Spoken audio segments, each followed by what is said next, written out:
it up. It's the Record Machine with your host, Jimmy Hall.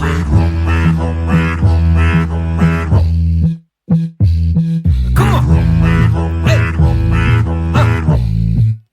I met this girl on the south side by the cabana, sipping something in a cup of marijuana. She got me high. Gonna be a long night.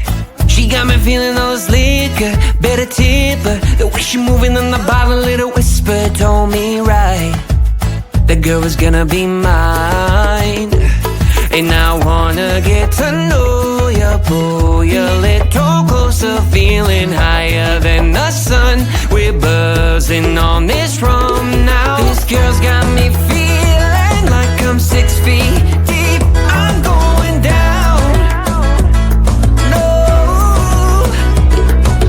Temperature's rising and my heart's flat, fighting and I'm down.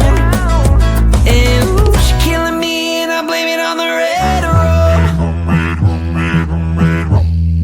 I blame it on the red rum. Got this pretty senorita going loco. She got a photo of all the things we should be doing in the shadows all night. Yeah, she's on my eye, yeah. I wanna get to know ya, pull ya a little closer, feeling higher than the sun. We're buzzing on this rum now. This girl's got me feeling like I'm 6 feet deep. I'm going down. No, the temperature's rising and my heart's flat.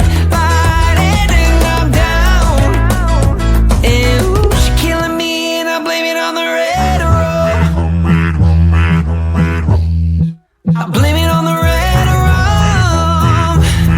Oh, baby, mess me up till the sun comes up. Come on, fill my cup. And I blame it on the red rum. Baby, mess me up till the sun comes up. Come on, fill my cup. And I blame it on the red rum. This girl's got me feeling like I'm 6 feet deep. I'm going down 6 feet deep. No, the temperature's rising and my heart's flat, fighting and I'm down. I'm so down. And ooh, she's killing me and I blame it on the red rum. I blame it. Oh, I blame it on the red rum. I blame it, yeah. Ladies and gentlemen, please welcome pop recording artist Dom Colizzi to the program. How are you? I'm doing good, Dom. How you doing? I'm doing well, man. Today's a good day. Sure is. Where are you calling from? I'm calling from right near Augusta, Maine right now. Oh, you're in Maine, huh? Yeah. Where are you? I'm in North Myrtle Beach, South Carolina. That sounds far better than Augusta, Maine. Well, from the looks of your website, you seem like you're a beach guy. Dude, I'm a total beach guy, which is funny that I lived in Nashville for so many years and still a beach guy. So you'd love it here then. Oh, yeah. I went to Myrtle Beach when I was a kid, and that's really where, that was the first time I had sweet tea when I was a kid and at Myrtle Beach, and I was like, yep, this is what I want the rest of my life. Yeah, well, you never know. One day you might make it down here, right? Yeah, absolutely. Or Florida. Florida's nice too. Yeah, I love Florida. Certain parts anyway. I mean, you know, you got to find the right spot, but right. Yeah. Same with Maine. I mean, Maine's the same way. You can find beautiful beaches up here and beautiful areas, but there are also some places that you don't really want to go. Now, there's great fishing in Maine, right? Yeah, excellent fishing, Do you- especially if you're into like lobster trapping. Uh-huh. Do you participate in any of that? Yeah, I mean, more like on a casual basis, not like it's not me rallying up the boys to go on a fishing trip kind of thing, but it's definitely, you know, more casual up here. Now, do you have family out there? Is that why you moved there, or you just decided Bunch to go? of family. Oh, that's Yeah, nice. especially my wife. My wife's family is like takes over Central Maine, so Wow. large family. Yeah. Well, it's always good to be close to family, right? Yeah, for sure. You know, I mean, families isn't families first. It's the most important thing. Yeah, and I mean, we like it up here. It's much slower than Nashville. We, you know, our heart is in Nashville, but it is nice to be up here. But you know, after about 6 months or so, especially when you get close to the winter, you're just itching to get back south. Mm-hmm. Did you grow up near Maine at all, or you? Yes, so grew grew up in Maine for 19 years, and then moved to LA, and then LA to Nashville. Oh, okay. Yeah, I read in your bio that growing up you were bullied a lot in school. Is that what led you to music? Yeah, man. I had a speech impediment for 19 years, and you know, music was my language because I couldn't talk like other kids. Mm-hmm. So then when they cut the cord under my tongue at 19, I re-taught myself how to speak, and that's when I moved out to LA and started pursuing music. Wow, that's pretty cool. Your experience with being bullied, that led to the indie short film Somebody's Hero, correct? Can you talk about that a little bit? Correct. Yeah. So the backstory there is I was fresh to Nashville, had this new manager, and he was saying, you know, you should tell your story. And I was like, well, what do you mean? He's like, well, you should go around and like go to these different middle schools and high schools and just tell your story and see, you know, what sort of impact you can have on these kids. So we started doing that for a while, and that was just incredible. My anti-bullying Somebody's Hero tour is just like one of my favorite things I could possibly do with my career. Mm-hmm. And then Zane Stephens from Atlanta, he was in the Vampire Diaries, a couple different movies, and got into more of a director role, and he wanted to do a indie short film about somebody's life. So he kind of interviewed me in a way. Mm-hmm. And I told him my story, and he said, "Hey, I want to turn this into a short film." So we did that down in Atlanta, and then I started showing that on my anti-bullying tour as well. That's awesome. Now, everything in that short film is the characters are based on your life experience as a child being bullied, correct? Yeah, that's all very, very real. The characters. I partook in, you know, making sure that things were as realistic as it can be, but also understanding that everything has the Hollywood, you know, dramatization at times. But, you know, the part about getting choked up against a locker and, you know, finding out that I went from doing football to, you know, arts and the musicals and how Mr. Ryan was the teacher that told me, you know, prove him wrong. Like that was all very, very real. It was very raw for me to kind of reintroduce myself to those things that you sometimes try to forget. But yeah, that's all very real. Yeah, me and my wife were watching that. I mean, it's very intense. But it's a great story. Now, do you have a close relationship with that teacher still? Oh yeah. Him and his wife actually just retired from being music teachers this year. But yeah, the Rhines, and there's also Mr. Forster. They were the music teachers in my high school, and they are the ones that really got me through high school.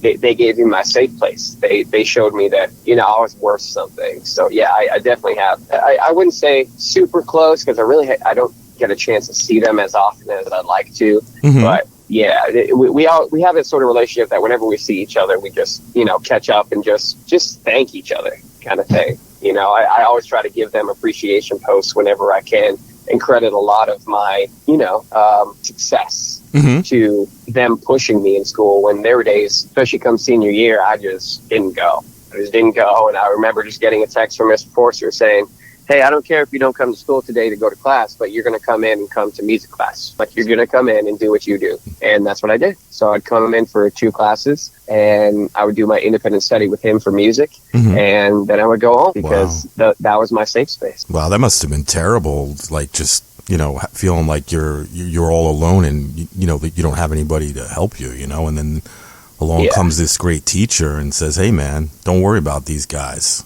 You're going to be somebody." I wonder how they turned out. Yeah. Oh, yeah. Well, a lot of them apologized to me later in life, but I don't know. It's kind of I never really got over it. You just kind of either pack it, tuck it away, or you just kind of move on. A lot of people really don't know how. What I've learned is like to forgive a lot of bystanders. Because a lot of them, as I've realized later in life and, you know, having my own kids and just being on this anti-bullying tour, you realize that a lot of these kids don't really, they're not old enough to process what is happening. They really can't, you know, understand exactly what is going on and how they can fix it. So a lot of times they're just kind of bystanders that are watching, not out of any fault of their own, but they just don't really know how to process what is happening. Because of, you know, they're still young, they're still kids, And a lot of kids don't really understand how to process different. When someone's different, when someone looks different than them, sounds different than them, acts different than them, you either have people that are kind of taught to be accepting, and there's other people that just don't really know how to accept that. So they tend to just ignore it or poke the bear. Now, since your story has come out, have you gotten a lot of messages from people who had similar experiences saying, you inspire them? Yeah. Especially when I go and do the anti-bullying tour, the kids, they share their story with me anonymously on my website. And I gave them that platform so they can get this emotional release without worry of, people knowing it was them, or, some of them just want to talk about it. And when they hear my story, they just want to share theirs with me just as their kind of therapeutic way of getting it out in the world and learning to either accept it or get the help that they need. So I was just getting hundreds and hundreds of messages from these kids around the country. And what's interesting is you can get a kid from, northern Maine up near Canada, and then you get the same story from that kid as you do with someone down in Atlanta, Georgia. Wow. It's like just two different worlds, but they're all going through the same thing. And that's really what I try to promote on the tour is, you're not alone. That there's so many people going through the same thing that you are, and you're not alone. Yeah. Now, you composed the soundtrack to that short film as well as the movie The Man Walks Away and Void. What's that experience like? Well, so I'm actually a signed composer and producer for sync licensing companies. So I specialize in doing music on, underscores, and also the songs as a singer and vocalist and instrumentalist for movies, TVs, and commercials. So that's really the Somebody's Hero film was the first time I kind of jumped into that role. And then I started to take on a couple more indie films, and then I just started kind of auditioning my music for different sync licensing companies, and now I've got, this year alone, 17 songs got picked up in libraries. So, but those are going to be a little bit more mainstream, MTV, movies, commercials, stuff like that. But that's really kind of my specialty, is creating a moment is really what music is all about to me, is creating a moment and have someone feel what I'm trying to convey. So sync license is really what's a great forte for me, because it allows me to help make a moment that much more impactful just using my songs in the background. That's great. You also were lead in Nashville's Stormlight Picture Series 12. Do you enjoy acting as much as recording music? No. I like entertaining people. I love being on stage. Behind the camera is just a different world. I mean, I enjoy it, but not nearly as much as writing music. I would love to go do some more movies and stuff, but sometimes you just dive into so many different things. My head's spinning trying to remember all the things I have to just get done today, from submitting songs to, I also promote music festivals and kind of jump into an entrepreneurial approach, as well as having 3 kids. So, I'm pretty busy as it is. I do love acting, but I would rather, be in Jersey Boys on Broadway than be in a big movie, to be honest. Yeah, because you can sing and perform, right? Right, yeah. Singing, dancing, acting, that's really where the love kind of came in. And then behind the camera is just a totally different world of acting. So I think I enjoy more the theatrical aspect of acting. This podcast is going to feature 2 of your singles, Red Rum and Demons. What's the story behind those songs? So Red Rum is actually, I wrote this song as a kind of beachy party song for my soon-to-be festival. So we're doing the Red Rum Music Festival at the Augusta Civic Center. It's like a 6,000 capacity arena style venue that I kind of grew up watching Sugarland perform and all these different, big artists. So I went to them with this vision, this dream, and this movement of doing this platform for artists of these up and comers from Nashville, but also getting some headliners. And we're finally seeing it come to light today. The tickets go on sale today at 2. So it's really interesting to have that, because Red Rum was just meant to have this movement. And when I released it during COVID. So I actually started a Red Rum tour based around the single, and never really saw anything other than one little online show out of Nashville. But because I had to cancel them all due to COVID. So last year, the song didn't make any real sense, because I didn't really push this whole marketing behind it, because it was supposed to be kind of the anthem of the tour. So now this year it's playing on the radio up around Maine because it's revolving around my Red Rum Music Festival. And then Demons is a song that Eden Kane and I wrote in Nashville in my home studio, kind of during quarantine. And he came in with his acoustic guitar and this idea about demons. But Demons for him was about overcoming a love interest and a breakup. Okay. And Demons for me is the double entendre about, overcoming the demons of my past. So we kind of met in the middle. And if you listen to the lyrics from a love perspective, you hear it from a love perspective. But then when you listen to those same lyrics again, but as a mental health, depression, anxiety, demons sort of background, it's very interesting kind of how we carefully use those lyrics to make the song either make sense in one or the other, depending on who you are as a listener, what you're going through. Right. Yeah. I mean, I guess every person can interpret a song a different way, right? Right. Now, Red Rum, I was listening to that a few times. I even played it for my wife. We love the song. She said to me, he's kind of got a Mraz feel to him. Oh, thanks, man. You know? That's awesome. And,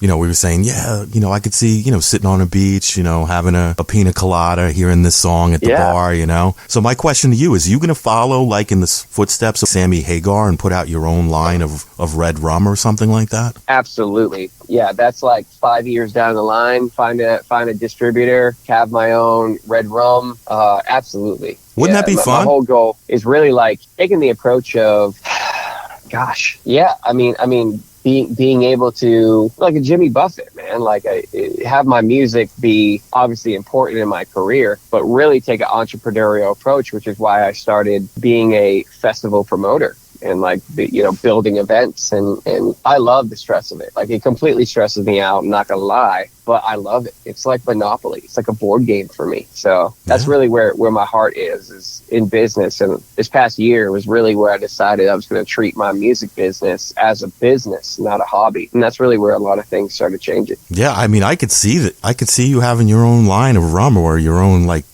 cocktail like drink or something, That'd be sweet, man. I'm down. And if I do, I'll send you and your wife some bottles. Colizzi's Red Rum Coladas. Yeah, man. That would be pretty Colizzi cool, right? Colada. I like that. That sounds good. And it has red rum in it, right? Yeah. That would be awesome. I think so anyway, Do you have any big shows coming up that you want to talk about? So I guess the biggest show is honestly festival, man. I mean, I don't know if you recognize. So they had a giant pop single probably 10 to 12 years ago called Fall For You. The band was called Secondhand Serenade. They're very pop. It was around the time of like Gavin DeGraw, Howie Day, Secondhand Serenade, like all those bands were just kind of killing it at that time. And so he's headlining the festival. And then I have a lot of upcomers, Ryan Robinette, Radio Romance, Kaylee Rose. A lot of these artists are kind of the next from Nashville, Rise. So, and then my band and I are definitely playing the main stage that night as well. So the Red Rum Music Festival is in Augusta, Maine at the Augusta Civic Center on Saturday, September 4th. So I have every Labor Day weekend for the next 5 years will be this annual music festival that we hold in Augusta. Wow. Do you have a website you'd like to promote? Sure. You can go either on domcolizzi.com or on Instagram, Facebook at the Red Rum Music Festival, or check out the Augusta Civic Center where you can find everything there. And then they're at Ticketmaster.com. Tickets go on sale today at 2 p.m. Eastern. Is there anything you'd like to mention that we didn't talk about today? Everything sounds great. My anti-bullying tour, the release of Demons, the Red Rum Festival, the indie short film. You nailed it, man. You got the whole story. All your tour dates, your merchandise, your music, it's all up there on the website you just mentioned, right? Absolutely. DomColizzi.com, Facebook, Instagram at Dom Colizzi. And then I will be releasing a new single probably early August. It's more of like a love wedding song ballad. So I'm really excited. It'll be called Love Me. Awesome. Well, Dom, I want to thank you so much for coming on the show today. Thanks for having me, Jimmy. Appreciate you. It's been a total pleasure. And, I really dig the tunes. And I think you have a bright future, my friend. Thank you so much. I appreciate you. All right, man. We'll talk soon, all right? Sounds good. Take care. All right. Take care. Bye-bye. Appreciate it. Bye now.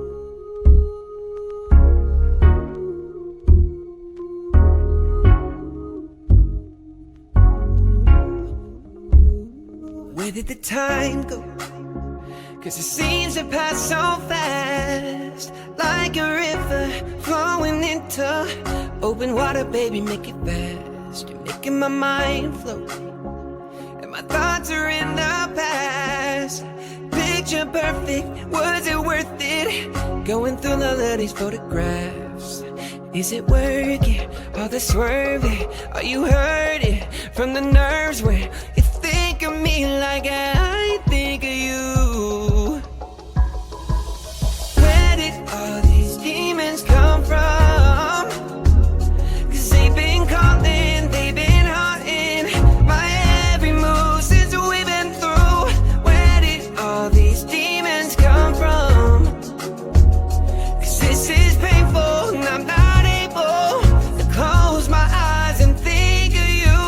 Where do we go where demons won't follow? Won't follow.